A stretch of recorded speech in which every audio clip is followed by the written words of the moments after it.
The dish soap bubbles clung to my hands as if they had an argument to finish. Margaret's favorite mug. Thin, porcelain, blue cornflowers. A chip on the lip from the year we moved was clean long before I stopped scrubbing it. I still dried it carefully and set it in its spot, a little shrine to the sound of her humming. It was my third time washing it that week. Single plate, a single fork, one mug. That's what grief looks like in a kitchen. The refrigerator hummed.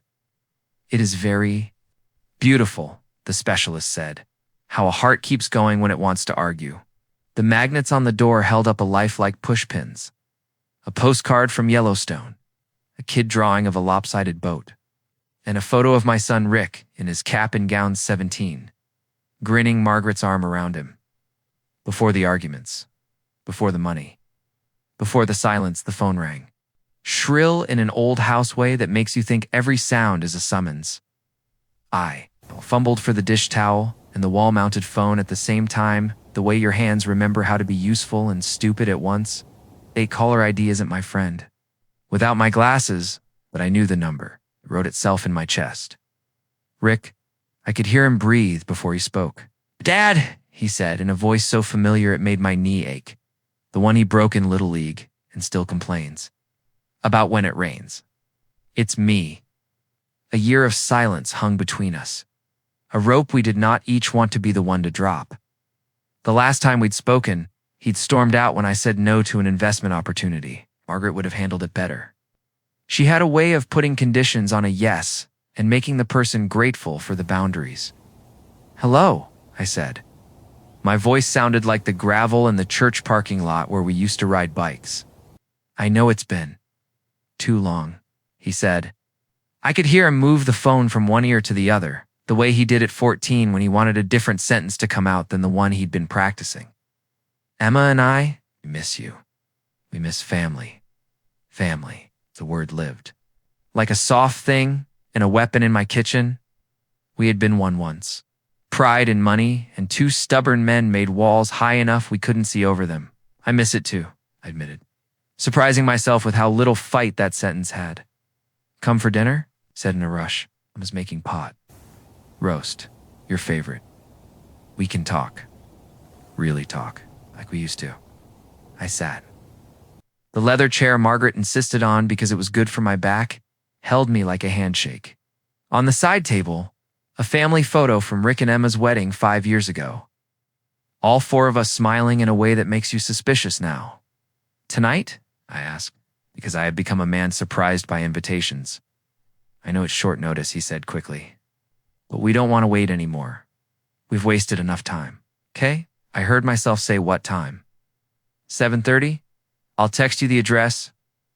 We moved to Montslair last year, said Montslair like he had gotten used to saying it to people who judge zip codes. I'll be there, I said. Thank you, he said, voice going soft the way it did after nightmares when he was 6, for giving us another chance. After I hung up, I did a small, stupid thing. I picked up the framed photo and held it in both hands. Margaret, as if she'd been waiting for me, smiled out of the glossy paper and said without saying, It's time to go see the boy? I showered. I dug a decent shirt out of the closet where they hang like possible selves. Her perfume still lived on her dresser. Dust motes did their lazy ballet in the late light through the lace curtain. I pulled out the pocket watch she'd given me on our 25th. Old wrists like old clocks like to feel something tick. Montelaire didn't used to be Montelaire. It used to be corn in a diner with a waitress who called everyone Hun. Now it's white oak floors and developers who name streets after trees they cut down. The address pinged a crossroads I recognized, and AI bought a wrench here once. Way, and also not at all. Rick's building was glass and pretend nice flats that call themselves townhouses because they have a stoop. The air smelled like eucalyptus and elevators. The concierge's smile looked like it had failed an exam. Mr. Clark, he asked, looking at my jacket like it was a test. Yes, I said, more politely than necessary. Rick must have told him I was coming, or warned him. I took the elevator. Because stairs and pride make bad companions. The hallway upstairs was too quiet. Like somebody had turned the building to respectable and forgot to turn it back to alive. Rick opened the door with a face that tried to be an old one. "Dad," he said, and stepped back to widen the doorway, as if widening doorways was a skill you could relearn without. Practice. Emma came around the kitchen island with a dish towel over her shoulder and that impossible talent of hers to look like someone you trust even when you do not know if you should. "Mr. Clark," she said. "Hi, pot roast is almost there. Come in." The apartment was bigger than it should have been for two people who were always almost there with money. Leather couch, floating shelves with books that wanted you to see their spines. The table was set with china that had not belonged to anyone else before them. Flowers on the island. The vase looked expensive and bored. I handed Emma the bottle of wine I had been saving for nothing in particular. "This doesn't know how to be here," I said. "We don't either," she said, and smiled in a way that made me forgive all her sins in advance, which was either a talent or a trap. We did the ritual badly. We filled it with small talk and longer silences and 1,000 looks that meant we're doing this, and we don't know how at once. Emma took the roast out of the oven, and it looked like a magazine had tried to make my childhood. Rick poured wine slowly, as if generosity is a thing you do with wrists. We sat. Rick tried on the face he used to make when he wanted to tell a story at the table without getting interrupted. "Dad," he said, and then cleared his throat because Dad still sits in a body like a borrowed coat. "I'm sorry for all of it. For asking you for money like love is a bill, for leaving when I should have stayed, for not being you. I thought I could do it the forgiveness without the ledger. Margaret had always wanted the version of me that knew how to." I opened my mouth. I felt the words line up like plates for a second. My phone buzzed on the table, a buzz with no discernment. I left it face down because that is how you go to dinner when you are trying to be good. It buzzed again and again, the 3-beat pattern of importance or spam. I slid it into my hand under the table out of habit. Old men and notifications. "We are the worst." Unknown number. Then a text that made my entire life tilt. "Get up and go. Now." My thumb hovered. The mind does ridiculous things when the heart knows it's been given a job. 3 dots. Then, before I could type anything back, a second text. "Don't say anything to your son." The phone vibrated again, and a third message arrived, like someone whispering across a lifetime. "Go to the elevator, straight down, left on Ash. Coffee shop, back corner." 12 minutes. My skin went hot under my shirt. Then cold. My rage reflex went hunting for things to throw and found only the napkin in my lap. And the knowledge that napkins make bad weapons. "Everything okay?" Emma asked. Because she lives in rooms and knows to watch faces, I looked at my son and saw him at 17 with his cap crooked, and at 32 with his mouth learning a new apology, and decided I have lived long enough without trusting. I pushed my chair back like my knee had argued with it and stood. "Bathroom," I said, the oldest lie in the book. Rick said, "Because he doesn't know how to see me anymore, and because I have taught him to believe me when I say small things." I took my jacket off the chair back because old men put jackets on even when there is nowhere to go. I walked toward the hall as if I knew the house. At the arch, when they couldn't see my face and the hall swallowed my shoes, I turned left instead of right. The elevator felt like a confessional. The doors closed. My phone buzzed once more, like a reminder. Hurry. I stepped out onto a lit lobby and then into a night that had the sense to be cool. Ash Street was what developers call side and what cities call everything else, a coffee shop. At the corner had the kind of name that wants you to guess. It came from a poem. It smelled like clean beans and expensive sugar. The back corner had a woman in a blue windbreaker. With a paper cup she wasn't drinking and eyes that had seen lies. "In boxes, Mr. Clark?" she asked. "I never got your name," I said. She smiled slightly. "Detective Laura Nguyen," she said. "White collar. I tried to call you. Then I chose a text. The polite word for that is informal. You can be mad at me about it later. We didn't want you in that apartment when we knock." "Knock?" I asked. The coffee went sour in my throat, through no fault of its own. "Warrant," she said. "Executed at 8:15 p.m. We need you out of that space so you're not detained and read your rights for proximity. Though yes, I know that's not exactly how it works. Breathe. I'll tell you what I can tell you in 10 minutes. Then you'll tell me what I need to know in 5. Breathe. I'll breathe. I'll breathe. I'll, rake our old railings. Well, I'm so right. I'll rule it. I'm Doned. I'm Dad. I'm Dada right out. I'm that I don't want to write on my, I don't know. I want it all. I don't want to, I also, in 30, you'll hear a knock you don't have to answer. I stared at her. My mouth tried on anger, outrage, denial, and the sentence, "This is a mistake," which is the first sentence criminals say on TV. And the last sentence men like me say when our children disappoint us in ways we didn't practice for. "What did he do?" I asked. "Not just him," she said. But yes, investment opportunity was our first flag. He and Emma do not make a face, yet started an LLC last year that promised returns from distressed real estate debt. They got 3 old men at the golf club and 2 new parents in their building to give them money. That money went into a coin exchange platform that has a very nice website and no coins. Then it went to a bank account in Arizona with a name we're still learning to pronounce. Also, among smaller sins, he filed for a COVID relief loan for a consulting business that has never solved anything, which would be funny if it weren't theft. "Emma," I said. "I worked so hard to put love in that, Emma." "Kind Margaret would have. She is more complicated," Nguyen said. "We got a call this afternoon from someone who knows her voice well. She has been cooperating for 2 weeks. She is either the reason your son is in less trouble or in more, depending on whether you are a prosecutor or a father." "She texted me," I said, looking at the unknown number. My heartbeat was doing its best impression of a woodpecker. "She borrowed a phone from her accountant," Nguyen said. "It was my number for emergencies. She did the only good thing she could do today. She got you out. She asked you to forgive her.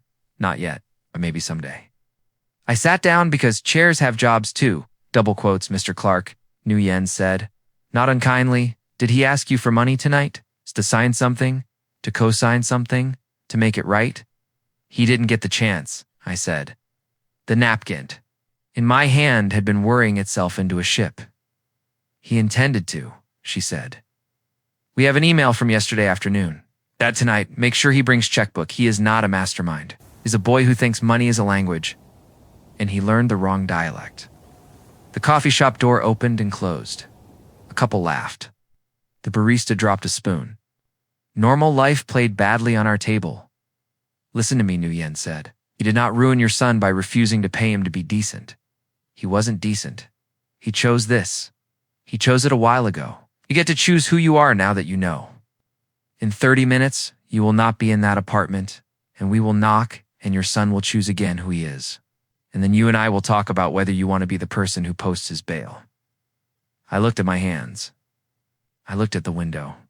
I looked at a future where I was 2 things at once. A man who kept a pastor's phone number, and a man who keeps his wallet in his pocket until the sermon is over. "Will you tell me everything?" I asked, like a coward. "No," she said, like a friend. "Not tonight. You will read it tomorrow. Tonight you will let me do my job without worrying about you in the scene." I nodded. It felt like swallowing gravel. I pulled my phone out to turn it off and saw I had 1 new text from the unknown number. "I'm sorry." I typed and deleted 5 things. Put the phone face down. "Drink your coffee," Nguyen said again. Kind and also a little like Margaret, which I may have needed. More than I will admit. It will be over-extracted by the time we're done. At 8:16 p.m., 3 floors up and across a hall, I had not finished learning. A knock sounded that made my heart pick a side, and my son learned what an apology is supposed to sound like. Asterisk from the coffee shop. The world pretended to stay ordinary. The barista wiped a counter in straight lines like he'd been told. That's how you keep chaos out. A couple told each other jokes with their hands. A kid counted sugar packets and learned that numbers don't stop where adults say they do. Detective Nugent's phone buzzed. She read, then looked up at me and said, "It started." I didn't hear the knock, I felt it. Somewhere in my body, the memory of an old door and a hand that had done that job before rattled a hinge. I took a breath that belonged to nobody else and sipped coffee that had cooled into honesty. "Don't stand up," she said quietly, as if she knew where my ankles wanted to go. "I'll be right back." She left, not in a hurry, not dawdling. Purpose is a pace. I tried to picture the scene upstairs and my brain wouldn't let me. It gave me flashes instead. Rick's face when he lies and doesn't know he's doing it. Emma's hands on a dish towel, knuckles white. The way light in that apartment had landed on the china like it had never been used for food before. I wanted to hear voices that weren't mine. Margaret would have said, "Sit. John, you can't be everywhere that needs you." Nguyen slid back into the seat across from me 6 minutes later. Set her untouched paper cup down with an exhale and said, "He went for the bedroom." I held the edge of the table because hands need something. "He made it 2 steps, she said. He remembered himself and stopped. That bought him a better 7 minutes than he would have had. We asked where the ledger was. He said, "What? Ledger?" "Emma told us to check the flower bin." We did. "What's in the ledger?" I asked, the word tasting like the back of an envelope and the underside of a wedding ring. "Everything he should have kept in his head," she said. "His names, dates, amounts, the investment deposits, the account numbers for the distressed. Debt fund. The withdrawal schedule to a coin exchange that is a website made of hope and a P.O. box in Tempe for COVID relief. Loan applications typed on his laptop with 4 different business names and 1 address. Yours." She watched my face long enough to see the insult land. "He needed an address that looked like solidity. He borrowed yours." I didn't co-sign, I said, which is a stupid sentence when the world thinks your name is a solvent. "You didn't," she said. "You know how I know? Because you don't know what a DUNS number is? And he used one because a YouTube video told him to." I let that be funny for half a heartbeat because if you don't laugh at the places your son learned crime, you'll scream. She kept going. 2 phones. One, $20 with an app made for dealers who like cats. One with a sticker of a crypto coin. 2 passports. One legal. One an attempt. Made by a guy who learned Photoshop at the mall. List of targets. His word at. The club. Ages. Professions. Notes like loves yield and hates risk. Win wife. And yes, we're charging that sentence with a hate crime against language. "Emma?" I asked. The name felt like a bruise I chose to press. "She handed us the key to the cloud," Nguyen said. "She printed an email of regret last week and put it in an envelope marked in case of knock. She had me on speed. Dial on a throwaway phone. I am not in the business of crowning saints," she added, "but I am in the business of correctly attributing help." "Is she?" I began. "In custody?" Nguyen finished. "Detained for the warrant's execution. Not charged yet? We will treat her like a witness if she keeps." Finishing sentences without but. She set a card on the table. Not hers. A bondsman's. "I am not telling you what to do with this," she said. "I am telling you that in 3 hours, your son will be in booking. In the morning, he will be arraigned. Bail will be set. You'll be thinking about how to save him. I am telling you that bail is not a character judgment. It is a promise to a court. You will need a lawyer before you decide which part of you is in charge of that wallet. Here is the man I recommend for counsel." She flipped the card. "He does not do reputational management. He does law." I held the bondsman's card like a live wire. "Do you have a lawyer?" I asked. "Because sometimes men like me try to hire the room instead of the person we need." "Yes," she said. "But he works for me. Get one who works for you. And listen. To him, will they call me?" I asked, and heard how small a father can make himself when he wants to be told what to do before he has to do it. "They'll call whatever number he gives them," she said. "He's going to say your number. We put it down. The phone at your house will ring like a past due notice. Turn the ringer down. Let the machine catch it. Let him leave the message he needs to hear himself say. Okay, I said, because no other word would behave. I'm sorry, she said, and she meant it. Not for the warrant. For the part of you that thinks this is your fault, it is not.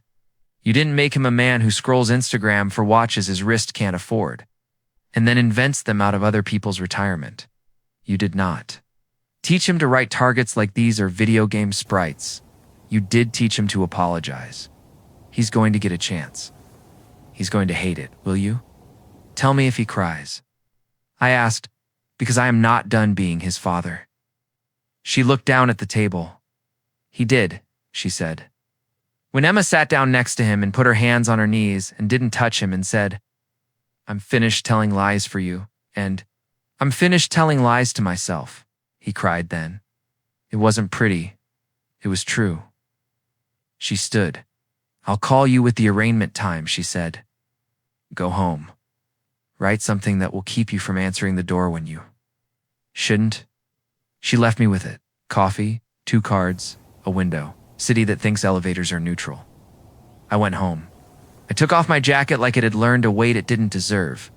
The house breathed. The refrigerator hummed. The magnet held Margaret's face on the door the way it has since winter. I sat at the kitchen table with the yellow pad and a pen whose ballpoint is the only thing I've allowed to click compulsively in this house. I wrote, like a person making a deal with a ghost. Margaret, I need you. I am not getting a response from God, and the tax man is not helpful in this category. So I am writing this letter to tape to the pantry door and to read at 2 a.m. when the phone rings, and I believe a story I have no business believing. If he calls and says bail, what I will do? I will secure a lawyer. A good one, not the shouty one on television, the one whose card Detective Nguyen put on our table. I will pay his retainer. I will insist he talk to Rick before I do. I will not post bail tonight. I will let the lawyer ask for our own recognizance. I will let the judge be the first person to decide if our son can come home under oath. I will sit on my hands when the judge says a number, and every muscle in my body tries to assign dollars to grief. If bail is set and the lawyer says that staying in will do harm that posted bail can prevent, I will consider posting with conditions. Treatment, restitution plan, no contact with victims except through counsel, weekly meetings, therapy, refusal to touch a spreadsheet unsupervised, no LLCs within 10 years. I will write them, and I will have him sign while the ink is still wet. If he will not sign, I will not sign. If he signs and breaks, I will not re-sign. I will not pay 1 cent toward watches or couches, or the kind of dinners that look like penance from Instagram's angle. I will not let his crimes return to my timeline as family. I will call wrong things wrong. I will call him by his name when he is wrong. If he calls me names to hurt me into becoming the man he wants, what I will do, hang up. I will hang up. I will call someone who loves me and tell them I hung up because I am a man who thinks hanging up is a sin. I will write the sentence, I am his father. I am not his mattress. I will sit still for 5 minutes until it stops feeling clever and starts feeling like a rule. Amouche did a brave thing. I will send her a note with a soft sentence in it. Not for what she did with him, but for what she did in that room. Thank you for getting me out, I will write. I will not put you in the position of choosing between him and him. I will ask her for receipts if I am to pay for anything that looks like a roof or a week's worth of casseroles after this. I will not ask her how she didn't see it. I did not see it. I will not throw stones from this kitchen. Dadu will call. You will say it was different when you were my age. I'll say, I love you, and hang up. I do not have room for your history lesson. My will go for a walk. I will eat a sandwich. I will sleep like a man who has a public defender's website open for the first time. I will not put a glass in the sink and leave the water running. I will be kind to me. You asked that of me once. I will do it now. J. I tore the page carefully and taped it under the magnet where I have taped our better selves since Margaret left. I added another page because I had extra pen. To the me who will want to explain this to strangers. Don't. You will feel compelled to narrate this to the barber, the mailman, the guy at the deli who knows you like extra pickles. Don't let it be what it is. A humiliation for your son, not resume fodder for your grief. The house phone rang at 10:22 p.m., right on time for regret. I let the machine pick it up because I had promised a dead woman with paper. Dad? His voice on tape sounded exactly and nothing like him. Dad, it's me. It's Rick. They said I could call. Can you? Can you get me out? Emma? He swallowed, the sound like a stone. Emma? She's talking. Don't listen to her. Dad, please. I need you. The message ended in a click that should have been a child's sigh 30 years ago. The next morning, sat in the back of a courtroom that had forgotten how to be elegant and watched strangers negotiate moments that will ruin Thanksgiving. Rick shuffled in, wearing the uniform of the worst night of your life. Emma sat 3 benches behind me with her hands folded and her chin up and her mouth hung on a string only. She could see. She did not look at me. I did not look at her long enough to make her want to cover herself. The judge called Rick's case. The DA read the names of charges like a grocery list. The public defender in remarkable shoes whispered in Rick's ear and asked for raw release on recognizance. The judge asked for a plan. The PD gave him one like he had known me his whole life. He suggested a program, a check-in schedule, counsel who wasn't held together by hair gel. He suggested no contact with victims. He said Rick's father was present. He did not look at me, didn't need to. The judge set bail at $50,000 with 10% by bond. He set conditions, no accounts, no investments, surrender passport, check-ins, therapy, no. He did not look at me either. He looked at the books. The PD turned toward me, a small tilt of his head outside a list, and the questions stood in the air like a chair just pushed out. I took the bondsman's card out of my pocket, turned it over, and wrote, retainer. Not. Bail. I will pay your fee. He arched one eyebrow in a professional way that can mean anything. He walked out. I walked after him. Emma walked after me. We made a chain of the kind of human you need in that hallway, Mr. Clark, the PD said, tone a shade kinder. Because you could see on my face what I had decided. That's wise. Emma's eyes were pools, he thinks. This will work. She said, small. The part where you just fix it. Margaret doesn't live here anymore, I said. And it came out both too hard and exactly hard enough. I can't be her and me at the same time. I will pay this man's fee. I will. Bring you groceries. Yeah. I will sit with you once a week with no money in the room. If he does the work, I will think about bail after his first week of work. Not before, she nodded. Rest. Collapse. A flicker of stubbornness I recognized. Okay, she said. Okay. We walked out of the courthouse into a day that looked like any other bad day in America. One man on his phone too loud. One woman asking for $1 without making it look like a threat. A child skipping because children don't read dockets. The sun had the decency to be warm. I went home and turned the family photo on my table face down, not as punishment, but as homework. That night, poured coffee where bourbon surfed in the part of my brain that likes shortcuts. I sat at the table with my yellow pad, read the letter. On the pantry door, and did the next right thing without Margaret, I made a list. I stuck to it. And I picked up the dishes before I turned out the light. At 9:06 p.m., my phone buzzed with a text from the unknown number. Thank you for not saving. Him the wrong way? I typed, come for dinner on Wednesday. No money in the room. Yes to pot roast. She wrote back. I'll bring dessert. Store-bought. We had found the language. In the morning, I called the lawyer whose card Nguyen had given me and said a sentence I never thought I'd say. My son needs an adult. I could hear Margaret's laugh and the hum of the refrigerator and the click of the old clock. We were going to need more paper. We were going to need less noise. We were going to need the difference between repair and rescue in our bones. We had a start. I did what I had promised on the pantry door. I hired the lawyer Nguyen had recommended, Samuel Ortiz. Square shoulders, a face that doesn't like television. I signed his retainer at a laminate table that had seen more fathers than me try. To buy sense and learned we can only rent help, he thanked me by saying, now listen. And then talking to me like a man who needs instructions he will read. Do not put your house up, he said. Do not put your name on anything. Let me organize his life into boxes the court will recognize. If he does what I tell him for 7 days, we'll talk about the 10th percent. Not now. He went to work. On Thursday, I went to the county jail. With a bag of clothes, 3 paperback books, no hardcovers, a pair of sneakers with laces removed, and the letter I had written the night the machine picked up his voice, sat with the telephone against my ear and the glass between us. It was the wrong kind of glass.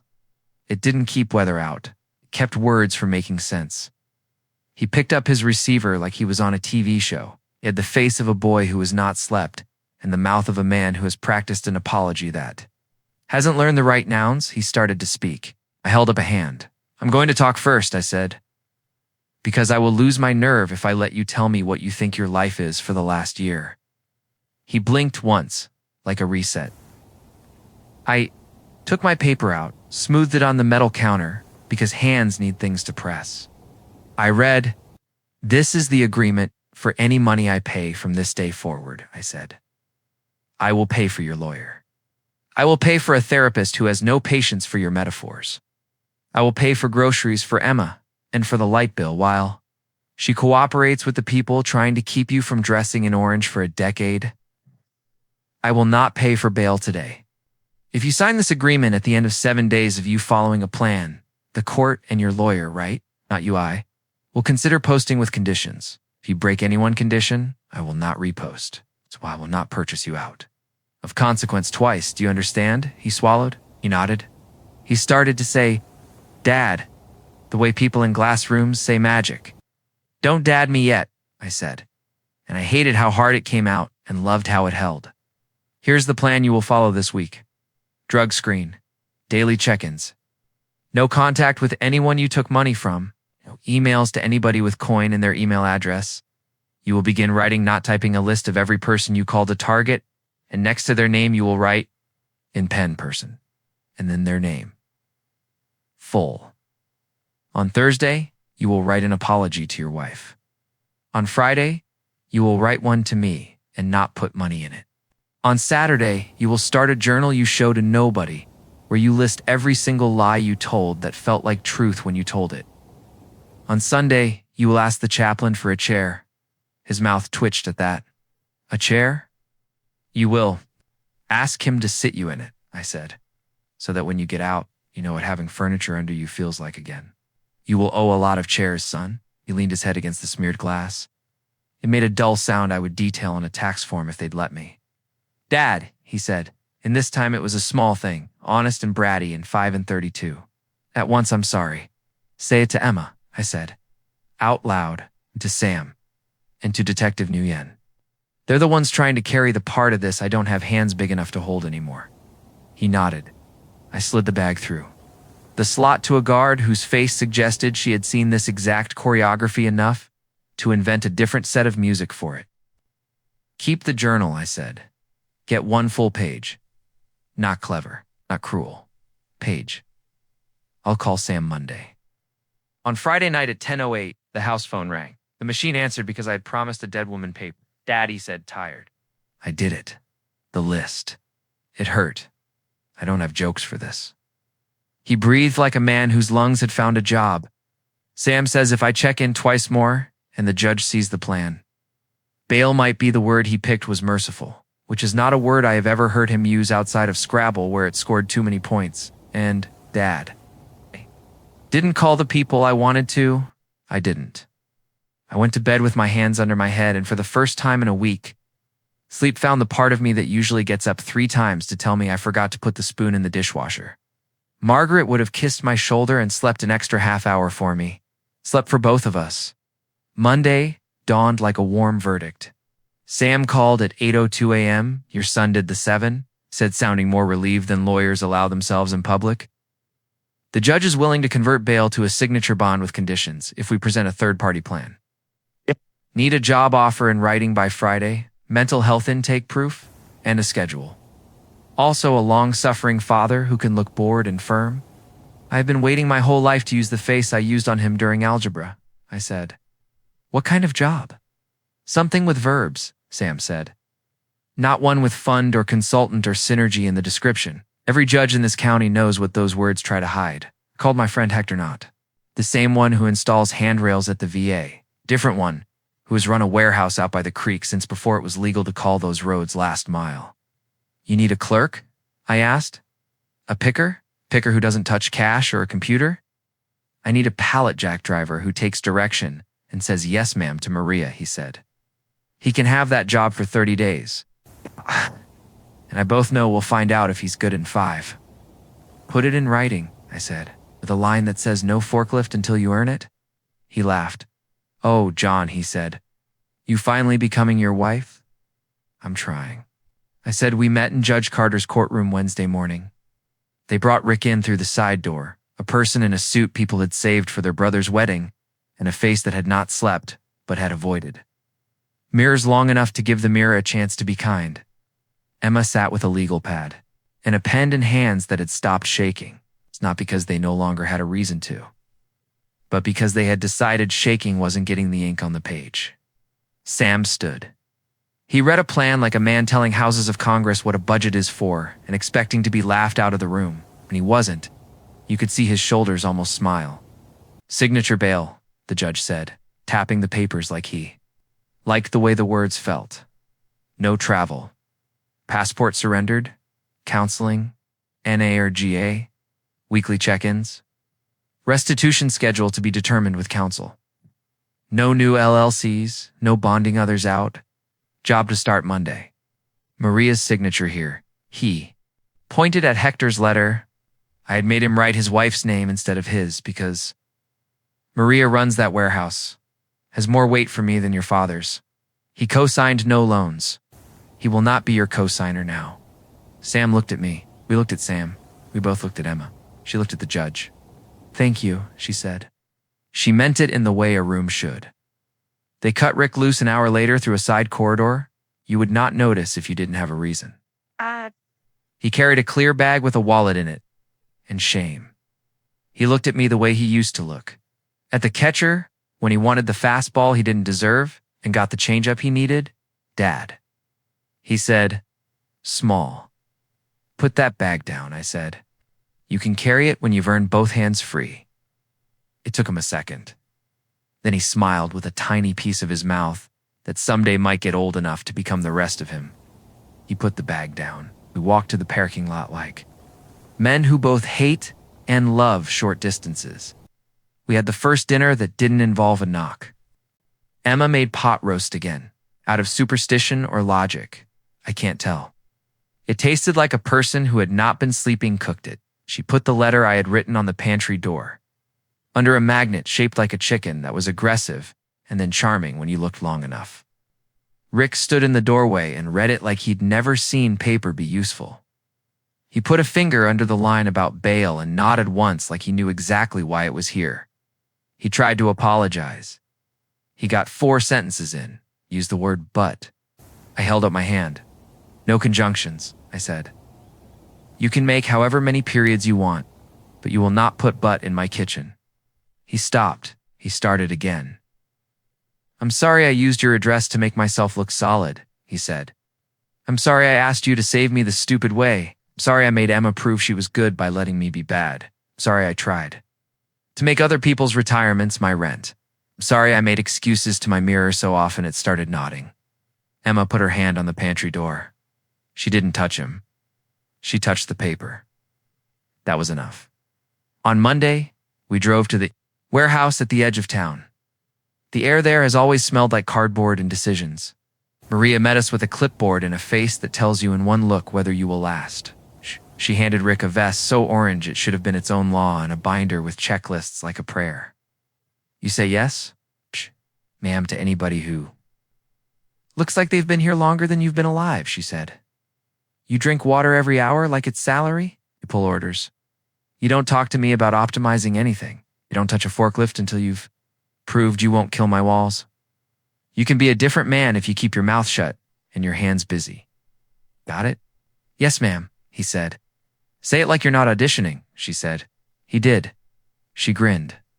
Good. Go make pallets sweat. I watched him go, a vest and eye assaulting, orange moving into a maze. Emma and I sat on the tailgate of my truck and counted the minutes until we heard a crash. Didn't hear one. We heard a beep beep, and a hey, and a sorry.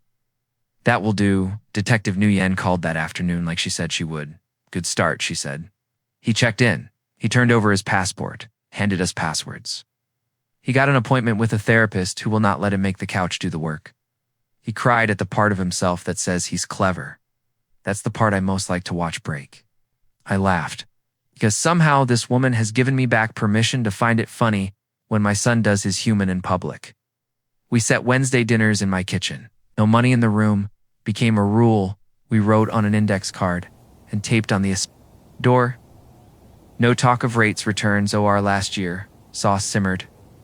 We gave it time. Emma brought store-bought dessert for a month, and then brought cookies she made, and then brought herself in a shirt with flowers she didn't apologize for.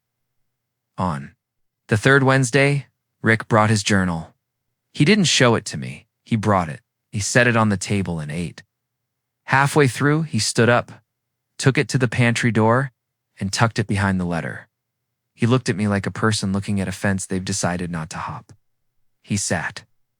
It was the biggest thing he could have done in a week of small ones. There were still knocks. Not the police, it turns out. Warrants are not a renewable resource if you cooperate. These were the other kind, the friend at the club who didn't read his email. A victim who wants to harumph at a face.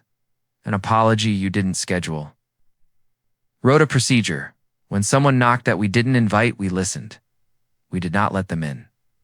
We told them Sam's email, kept our chair where it belonged, kept our wallet where it belonged. We put a line under one sentence. Forgiving is not subsidizing. On a Friday, a woman named Joan, who had given Rick $10,000 because she is 72 and still thinks good is contagious, asked to meet. Sam said, "Not without me," Emma said. "Not without me." We sat at the community center because kitchens make apologies a little too sad. Rick apologized without, but he showed her Maria's letterwork. He showed her a restitution plan that did not pretend. He said it won't be fast. It will be honest. She stared at him for a long time. Then she said, "My son died and I needed to believe in something. Don't make me do that for you anymore." He cried a little. She didn't. It worked. Emma had her own piece of paper under their magnet. I saw it on the way out after dinner one night. It said, "I do not have to be good at saving a man to be good." I wrote it down because sometimes women write the only sentences we should keep. I never saw my son the same way again. That's true. But I also never saw myself the same way. I had married a woman who taught me how to be stern with love. I had been afraid to use it without her. The pantry door did not fall down when I tried. The tape held. The letter didn't. Judge me when I looked up at it at 2 a.m. and said, "I hate this. I hate being the grown-up." I looked back and said, "Then you're doing it right." Detective Nguyen came by my backyard one Saturday afternoon when the ribs were too done and the lemonade was more sugar than lemon. She brought her kids and did not wear a badge. She sat in one of my lawn chairs. She accepted a paper plate. "How are you?" I asked. Not as a detective, as a friend who knows the difference between cases and people. "Tired," I said. "Also proud. Also worried. You know, all the nouns," she nodded. "All my nouns," she said. "What now?" I asked. "I'm said," she said, gesturing with a rib. Restitution, therapy, work. A long letter he will write to his cohort that starts with, "I'm sorry I told you," lies, dressed as math, probation. A judge who tries to be funny and isn't. A sponsor who does not care how clever he is. A father who cooks every Wednesday. Do that last thing, and most men are salvageable. We ate for the first time in a while. I tasted my food. That night, I took down the family photo. I framed a new one, me, Emma, and Rick, at the table under the pantry door. With a sauce stain on the letter by accident and a schedule in the corner of the frame you can't see unless you know where to look. Next to Margaret's salt cellar. I will always miss the life where we didn't have to learn this lesson. I don't want it back. The knock that began all this will ring in my bones for a long time. So will the quiet that settled on the other side of it when I didn't answer the wrong door. We were building a different house with the same walls. It needed a letter and a plan, and a man willing to be bored by decency. Wednesday's grocery. List has 3 lines now, written in a hand that has improved. Onions, tomatoes, paper towels. On the bottom, Emma wrote, "Do you need anything?" and underlined you. I did. I needed this exact pain to learn this exact skill. I needed to trust an unknown number from a woman who borrowed a phone to save me from interrupting a warrant. I needed the sound of handcuffs on a son to strategize me into the version of father. I wish I had started being sooner. And I needed a kitchen with tape on the door and enough recipes left to get us through. Next Wednesday, pot roast again. In this house, if a thing works, we work it until we don't need to anymore. Then we tape a new page on the door. The week after the signature bond began to feel like a life instead of a holding pattern, Sam called with a list that would have terrified me. If Margaret hadn't trained me to love lists, restitution account, he said. Separate. Signatories. Me and Emma. Rick deposits wages weekly. No debit card. Checks only 2 victims by schedule. Judge likes ledgers that bleed slowly and honestly. We opened it at Rita's branch because there are exactly 3 people I will let. Look at me while I try to be decent. My barber, my priest, and my banker. Rita slid the forms across like they were recipes. Name, she asked. I hesitated. Names have weight. We wrote Clark restitution, which felt like baldness on paper, and also relief. Emma signed, hand steady. I signed. Rick stood with that. Orange vest still in his pores, and a jaw that had stopped trying to be a sales pitch. First deposit? Rita asked. Rick slid an envelope across. Paper. Not clever. $423. Net of sweat and water and Maria's. Mercy. He didn't look at me. I didn't make it about me. Rita stamped it. The sound was satisfying in a way I wish sermons were. The Ada. Scheduled a community meeting for victims at the community center linoleum floor. Coffee earned that dates to the Carter administration, a sign-in sheet that made my skin itch with gratitude and regret. They didn't call it a victim impact circle, though it was. They called it restitution plan discussion, because sometimes law knows when to be unpoetic. Joan was there, cardigan-like armor, hair that won't apologize. So were 2 men from the club who had been told for years that risk was a hobby, and learned in a day that risk is boredom's cousin, to couples, new parents. Hollow at the edges in the way sleep does to people who aren't allowed to nap. Emma sat next to me, legal pad at the ready. Rick sat on his hands. The ADA woman, with a voice made of granite and lullabies, opened. You have a right to be angry, she said. You have a right to your money back. You do not have a right to break this man. The court will take its cut in paperwork. You will take your cut in checks. You'll be kind to yourself anyway. She nodded to Rick. You could hear the HVAC. I told lies dressed as math, he said. A sentence that landed like a confession should.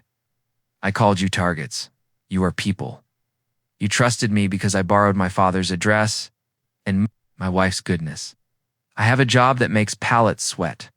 I have a therapist who won't let me entertain him. I have a wife who is not my mattress.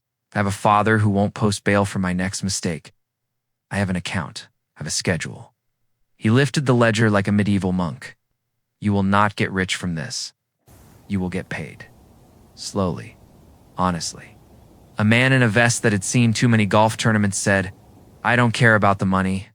I care about my pride, Yeda said. Then cash the check and don't spend it on a statue. People laughed, which is a sound rooms make when forgiveness is not yet welcome, but coffee is. We set the plan. Joan first in line for $10,000, $350 a month until she's square. The couple's next in smaller bites that won't choke a budget. The 2 men at the club last because they can afford to pay for deer blinds with their own money instead of mine. Emma slid receipts into plastic sleeves as if paper needs blankets. She didn't look at Rick while she did. That discipline is a kind of love I did not learn early enough. Work got into his bones. His hands stopped shaking when he lifted. He stopped narrating his virtue and started agreeing with Maria before she finished saying what needed doing. On Friday, he came home with cracked knuckles and a silence that wasn't sulking. Maria yelled at me, said at Wednesday dinner, a grace in and of itself. I tried to optimize a route. I thought it would save time. It made a mess, she said. Pallets do not care about your thoughts. I said, yes, ma'am, and then I cleaned it up. You're becoming my wife, I said. We both smiled in a way that hurt less, and because life does not let you rebuild without trying to sell you shortcuts. Temptation knocked, not with sirens. With a text from a number Rick hadn't deleted yet. Nate, no last name, bro. 'Cause grammar is optional when shame isn't quick. Side gig. Consulting. 3 calls, Cash. You need it. It might as well have said, let me remind you who you were. He showed me the phone without drama. Old Rick would have told me after he'd said yes and called it an opportunity. New Rick put it down on the table under the index card that says no money in the room. What do I say? Nothing? I said, nothing? Nothing is a sentence, I said, because Detective Nguyen has infected me. If you must reply, right counsel has advised me not to discuss this and block him. Send Sam the screenshot. Tell Maria you'll mop the break room because you feel itchy. He did. Then he went and mopped the break room. Maria pretended not to know why. She gave him a list of things to wipe that will outlive the urge. Abroad. Out store-bought cookies, then put them back and brought out homemade ones. We ate sugar. When you say no to old sins, tastes like ceremony. On Sunday, there was a knock. Not the one that started this. Not the kind that makes men stand up like they're on fire. A gentle one. Old woman knuckles. And there stood Joan with an envelope and a face softer than 20 days ago. I got the first check, she said. This isn't about money, but money is also about dignity. So I brought you this. She handed me a receipt with a note at the bottom in her hand. First installment received. First, forgiveness considered. I taped it to the refrigerator under a magnet shaped like a lemon. Forgiveness, like jam, needs pectin. We're making do. An hour later. A different knock I now know was a good one. Probation officer, unannounced, respectful. Is Mr. Clark here? He asked, polite, to the point of ritual. May I come in? Shoes off, I said automatically, and he did, which told me enough about how this county trains its men. He walked through the rooms like a person checking for ghosts. He looked at Rick's desk, empty of screens. He looked at the pantry door tape and letter in plain sight. He looked at me. You have a good house, he said. Keep it. We will try to. Emma got a job the kind she should have had before she believed she had to be a rescuer. Val at the pantry had called her about an opening at the bakery around the corner. Early, Val said. 5 a.m., flour on your face. A line of people who need bread and coffee, and your laugh. Cash register that doesn't do crypto. Emma went in. Came home smelling like sugar. In 4 a.m., she looked happier than I have ever seen her without pretending to be. The next week, Detective Nguyen stopped by the backyard again. No case, just Chips and her kids. She watched Rick and Adam mount. Shelf like 2 men trying to pretend they do not need to read the instructions, and then reading them anyway. How's the ledger? She asked. Bleeding, I said. Good, she said. It means it's practice, not performance. About the others? I asked. The men at the club, the couple with the baby. The ones who don't have a father with a yellow pad. Some will do time, she said. Some will do probation. Some will do this exact thing, but without a Wednesday dinner. Because not everyone is lucky enough to have a father who figured out how to be boring as virtue. Your job is not to be ashamed of that. Your job is to hold the line in your house so the court doesn't hold your hand. She ate a chip. She watched her kid wander off and come back. She didn't put handcuffs on anyone. It was divine. At the end of the month, the judge called for a review. Rick stood in a suit that fit the way a lesson does when it finally chooses a body. Sam spoke for him in the present tense of surprise, a relief. The judge nodded. Keep going, he said, a phrase I wish religion used more. Back home, I added one more page to the pantry door. It was the plainest one yet, and I wrote it in my worst handwriting because I wanted it to look like a rally sign made in the back of a station wagon. When in doubt, choose boring. We read it out loud, like grace. We put plates on the table. Every Wednesday, since we've started with the same 3 sentences, the ones I wrote under Margaret's photo and promised to say until they were muscles. Forgiving is not subsidizing. Repair is not rescue. Love is not bail. The knocks haven't stopped. They've changed their tone. The good ones keep finding their way to our door. Joan with a receipt. The probation man with socks that match. Maria with a pie she didn't make, but bought with delight. New in flip-flops. Sam once by accident, because lawyers are people. And he smelled meatloaf and had a face that looks like it hasn't eaten a warm thing in weeks. And when bad knocks come salesmen for old lives, we do what the letter says. We don't answer. We write. We tape. We stir. We wait for Wednesday. We will be doing this a long time. That's fine. Boredom done right is a miracle. It lets you recognize emergencies.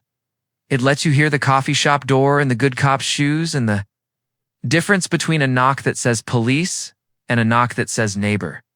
The Friday before his first 30 days were up, Rick put an envelope on my table.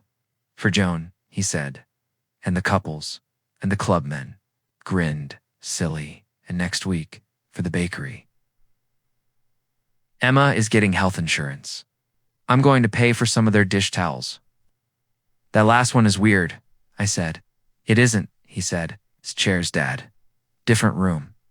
We ate, we laughed, washed the dishes like people who have learned where soap is. In the hallway, the magnet held the letter against the pantry door and everything we've built since a phone told me to leave a room. I wanted to be in. I can hear the knock that started this sometimes when the house is too quiet. I can also hear the knock after it, the one that arrived months later on a Wednesday right before dinner, small and tentative. When I opened it, 2 of the victims stood there with a pie tin and a receipt. We're paid up, Joan said. We brought dessert. Not store-bought this time. We pulled out chairs, not away. We made room. We ate. It was boring in the right way. It was enough.